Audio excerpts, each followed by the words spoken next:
pouvez répéter la question? Kind of Spanish Inquisition?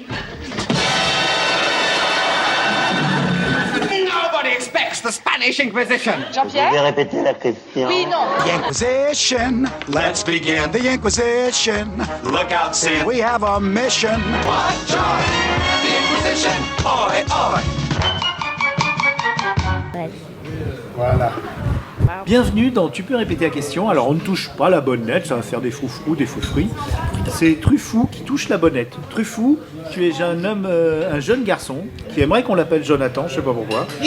C'est pas du tout ton prénom en plus. C'est un copain à toi, Jonathan? T'as envie de lui foutre la honte? Non. Vas-y, dis-lui, Jonathan, t'es mou du slip. Vas-y, tu peux y aller. Non, je te laisse tranquille.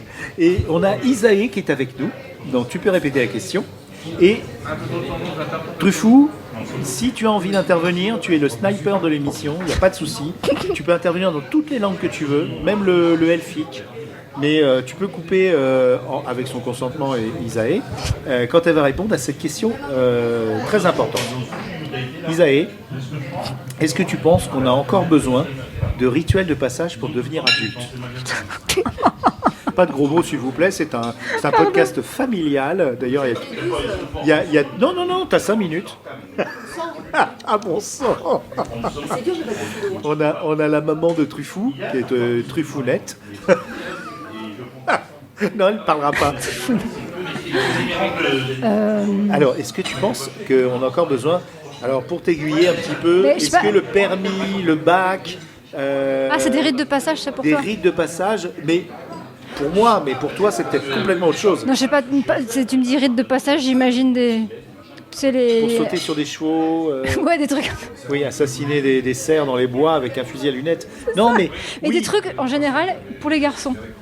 C'est vrai. Ah, c'est très intéressant ce que tu dis là. Souvent. Donc, effectivement, si on est sur le permis ou le bac, c'est déjà beaucoup plus... mixte. Mixte, unisexe ou unigenre. Effectivement, mais est-ce que tu peux creuser aussi que les rites de passage, parce que toi tu as fait beaucoup d'histoire dans ta jeunesse. Histoire de l'art. D'histoire de l'art, et donc tu as quand même vu qu'il y avait quand même un biais sexiste dans l'art et dans l'histoire. Si peu. Et est-ce que dans le terme rite de passage, effectivement, c'est intéressant que tu dises que c'est souvent pour les garçons les rites de passage? Après, c'est peut-être aussi un biais de mon côté, mais je sais pas, quand on regarde des documentaires et tout ça, c'est souvent les garçons qui deviennent des hommes. On devient un homme, mais comme dirait Simone de Beauvoir, on ne devient pas une femme? Mais je sais pas, je me dis peut-être que ça va être bien parce qu'on est en plein repas, mais le fait d'avoir ces règles est en soi un rite de passage obligatoire pour les femmes. Miss Taniguchi est d'accord avec moi. Donc les règles, c'est un rite de passage, mais qui est organique, qui n'est pas organisé. C'est ça. Ça dépend. Je pense qu'il y a des. On organise les. Non, mais le il y a. Non. Pas le SPM, mais il y a des. Il y a des. Non, mais. Non, merci. Non, mais merci, ça va. Parce que là, on ne sait pas si Fripon, là, il va avoir un dessert ou pas. Mais si tu veux intervenir, n'hésite pas. Hein. Tu peux même dire des proutes. Isaïe, revenons donc à nos moutons. Enfin, nos bonnettes. Ah, voilà, ça, c'est du... Voilà, c'est bien. Et donc, Isaïe, les rites de passage, donc on a parlé un petit peu de ce qui était prédominant comme devenir un homme. Devenir une femme, c'est organique, mais est-ce que dans tes études de l'histoire de l'art ou même du Moyen-Âge ou de tout ce que tu as étudié, est-ce que tu as aussi étudié aussi, fait des recherches pour ton podcast, que je rappelle qui est Culture et Préjugés, qui est très bien, écoutez-le, abonnez-vous. Et pour ce podcast, tu as fait beaucoup de recherches. Est-ce que dans ces recherches-là, tu as vu une notion de rite de passage qui était quand même majoritairement masculin? Non, parce que par rapport au sujet que j'ai traité, pas vraiment. Mais tout à l'heure, ce qu'on disait pour l'histoire des règles, en fait, il y a des endroits où il y a des coutumes par rapport aux règles. Il y a des choses que l'on fait quand une jeune fille a ses règles. Donc il y a des endroits où il y a tout un truc autour. Mais chez nous, non, à part... avant, ce qu'on faisait, c'est que la mère donnait une claque à sa fille, par exemple. Ça, c'est un rituel un peu limite, mais voilà. Et les Catherinettes aussi? Oh purée, ah mais oui, oh, mon Dieu, mais quelle horreur. Donc, et est-ce que la femme... Tu n'as jamais été Catherinette? Ah non, mais alors ça, j'ai toujours trouvé ça ridicule. Je me souviens quand j'étais dans un... je sais pas, j'avais 19 ans. Ouais. En cours, il y avait la surveillante, elle avait son super chapeau vert et tout. Pour moi, c'est une façon de pointer le fait Ouais. que tu es célibataire et que que ce n'est pas normal. Ouais. Et ça va pas de faire des trucs comme ça. Pourquoi on le fait pas aux mecs? Mais en plus, c'est les filles qui Mais organisent oui. ça en général. Ouais. Enfin, puis on fait ça qu'aux filles. Les Catherinets, ils n'existent pas. Il y a une légende sur les trentenaires. Je sais plus comment ça s'appelle, la Saint quelque chose. Il y a un pendant masculin. Ah bon? Ouais, il y a un pendant masculin. Pas très connu. Pas énormément. Saint-Nicolas, c'est bien possible. C'est bien possible. Et puis on n'a pas de réseau. On peut pas vérifier in vivo, mais pour revenir au rite de passage, pour devenir adulte, quand même dans une grande portion de notre histoire, la femme était-elle un adulte? Ah non, bah non, bien Et sûr voilà. que non. Donc pas de rite de passage, pas besoin. Non, et puis oui, celui dont on parlait, c'était un rite qui était intime, donc qui était vraiment Tu devenais nubile, donc C'est ça, en gros. un outil pour... un ventre. C'est dur à dire, mais bon. Ah non, mais c'était ça.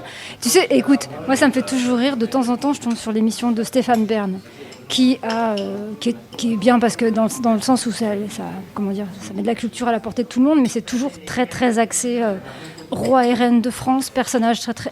Mais en fait, et à chaque fois, ce qui en ressort, c'est qu'en fait, on cherche le meilleur ventre pour reproduire La meilleure lignée aussi. la lignée. Ouais. Ah non, bah non, le roi, lui, qu'il soit dans une bonne lignée ou pas, on s'en fout. D'accord. Sa lignée, elle peut être pourrie. Les 3 quarts du temps, ils vont tous pas bien. Ils sont tous syphiliques parce qu'ils se sont reproduits entre eux, mais c'est pas grave. Fistulaire même. Oui. Merci. Merci pour l'hymne God Save the Queen qui en fait était un hymne qui voulait dire Dieu a sauvé le roi parce qu'on a réussi à lui ôter une fistule. Le roi Louis XIV. Donc, on a composé cet hymne qui n'a pas été retenu parce que ça envoyait de mauvais souvenirs au roi, mais qui a beaucoup plu aux Anglais. Et le God Save the Queen vient de la fistule du roi Louis XIV. C'est fou, hein. C'est rigolo, ça. Même l'hymne anglais et français. Et voilà. Les pauvres. Même l'anglais est français. Mais oui, une partie. 80% à peu près, je crois, selon les études. Mais c'est pas ça que je voulais te poser comme question, c'était les rites de passage. Est-ce qu'on en a encore besoin du point de vue général, maintenant qu'on a parlé de cette différenciation? Est-ce qu'on en a encore besoin pour devenir adulte de nos jours? Je sais pas, moi à mon âge j'aurais tendance à dire que non. Mais peut-être que quand on est plus jeune, on en a besoin pour se sentir intégré. Mais en soi, je trouve pas que ce soit une bonne idée parce que imaginons qu'on rate ce rite de passage. S'il y a une épreuve ou s'il y a un truc comme ça, on le rate. Ah, c'est chaud. C'est chaud, hein. Alors qu'on est peut-être quand même largement adulte sous beaucoup de critères. Mais c'est surtout qu'en plus, ça dépend à quelle qualité fait appel le rite de passage. Ça fait peut-être pas appel à tes qualités, à toi, c'est tout. Et on en revient au fait que être adulte aussi, c'est contiguë aussi avec un ensemble de valeurs sur lesquelles on a décidé de se conforter, de s'imprégner. Et c'est ça qui fait qu'on est adulte, c'est qu'on n'est plus un enfant qui se laisse porter par les valeurs de ses parents, mais on a ses propres valeurs. Oui, et qui sont, pour moi, elles sont aussi construites avec les gens qu'on rencontre. En tout cas, moi, c'est comme ça que j'ai construit les miennes. Et donc, tu as construit ton adultitude par rapport à tes rencontres.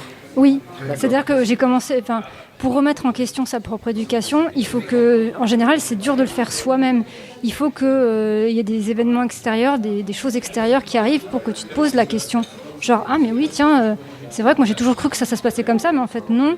Donc il faut qu'il y ait au moins des événements, voire des personnes. Et moi, personnellement, ce sont les personnes que j'ai rencontrées qui avaient des convictions particulières, qui m'ont expliqué et qui m'ont fait changer d'avis sur un certain nombre de choses.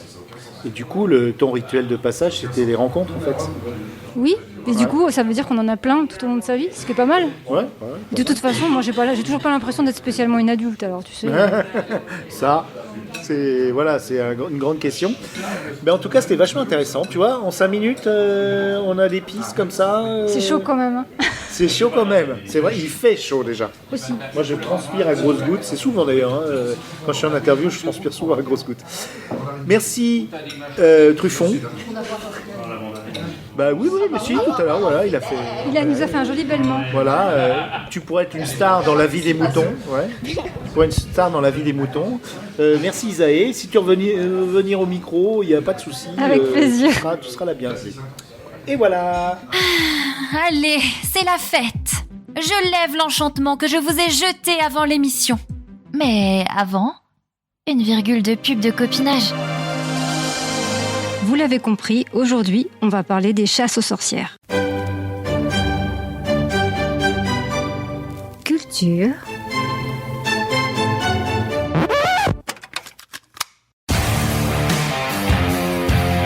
Et préjugés.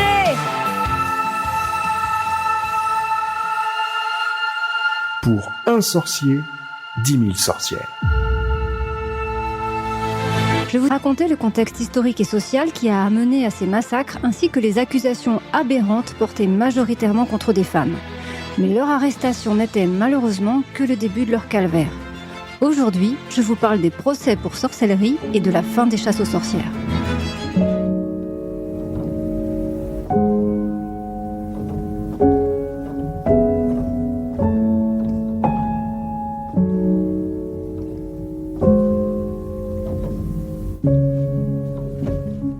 Salut, c'est Vincent Delerme. Moi, quand ça va pas, que j'ai un petit coup de mou, j'écoute Galaxy Pop et ses podcasts. Super!